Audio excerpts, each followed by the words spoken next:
آپ کو میں ایک انٹرسٹنگ آبزرویشن شیئر کروں، پتہ نہیں مناسب ہے کہ نہیں، لیکن ہمارا ایک دن موقع ملا چائنیز امبیسڈر سے ملنے کا، تو ان سے ہم ڈسکس کر رہے تھے پی ٹی آئی کی گورنمنٹ پرفارمنس کے حوالے سے. تو انہوں نے ایک جملہ بولا جو میں آن ایئر بول سکتا ہوں، باقی ساری گفتگو تو نہیں بول سکتا. انہوں نے کہا کہ Imran Khan as a person is very popular in China. تو ہمارے لیے یہ بڑی خبر تھی. تو انہوں نے کہا کہ وہ چائنا میں بڑے پاپولر ہے، اسپورٹس مین ہے، ہیرو ٹائپ، وہ اس کا جو ایک اسٹیٹس ہے وہ ابھی برقرار ہے. تو یہی شاید اس کی حیثیت جو عمران خان کی ہے، وہ بہت سارے مڈل ایسٹرن کنٹریز میں آپ کو سپورٹ کر سکتی ہے. اس کا دیکھیں نا، آپ دیکھیں نا، اس کا ابھی قطر سے آپ کو اس پہ کافی سپورٹ مل گئی. دوحہ گئے اور دوحہ میں فٹ بال اسٹیڈیم میں ہم نے کمیونٹی میٹنگ رکھی.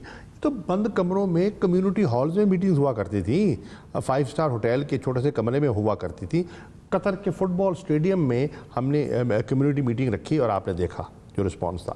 اب واشنگٹن میں کیپٹل ون ارینا میں جو ہم نے کمیونٹی کا اجلاس جو وہاں منعقد ہوا، جس طریقے سے امریکن پاکستانیوں نے جس محبت کا اظہار کیا، جس گرم جوشی کا اظہار کیا، اور اس دن بلا کی گرمی تھی، حبس تھا، گرمی تھی، قطاروں میں لوگ، فیملیز، بچے ٹکٹ لے کے، کوئی کینیڈا سے آ رہا ہے، کوئی کہیں سے آ رہا ہے، کوئی ویسٹ کوسٹ سے آ رہا ہے، اپنا وقت، اپنا خرچہ، اپنے پیسے، اور پھر وہاں پاکستان زندہ آباد کے نعرے لگے، پاکستان کا ترانہ سب نے مل کے گایا.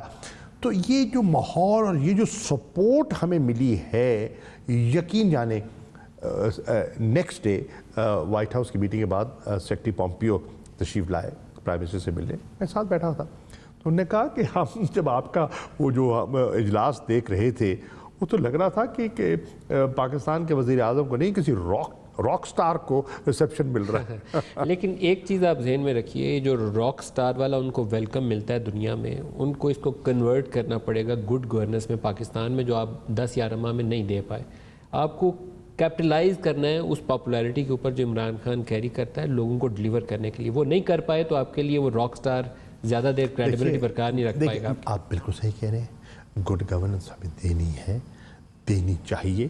لوگوں کی توقعات ہیں، ہمیں ان پر پورا اترنے کی دیانتداری سے کوشش کرنی ہے، اور عمران خان کر رہے ہیں، ان کی ٹیم کیسا کر رہے ہیں، کئی لوگ کر رہے ہیں. اور انہوں نے کہا ہے کہ جو نہیں کریں گے تو میں نظر ثانی بھی کروں گا، میں ری شفل بھی کروں گا، اور انہوں نے اس کا عندیہ بھی دیا ہے.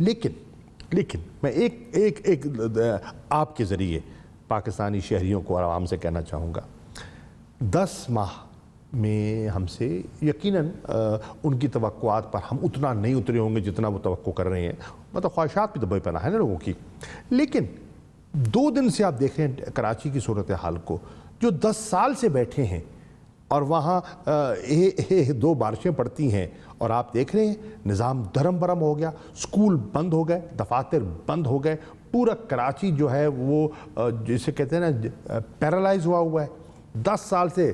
اور 7th نیشنل فائنینس ایوارڈ کے بعد جو ان کو وسائل ملے، جو 18ویں ترمیم کے بعد ان کو جو اختیارات ملے، وہ کہاں ہیں؟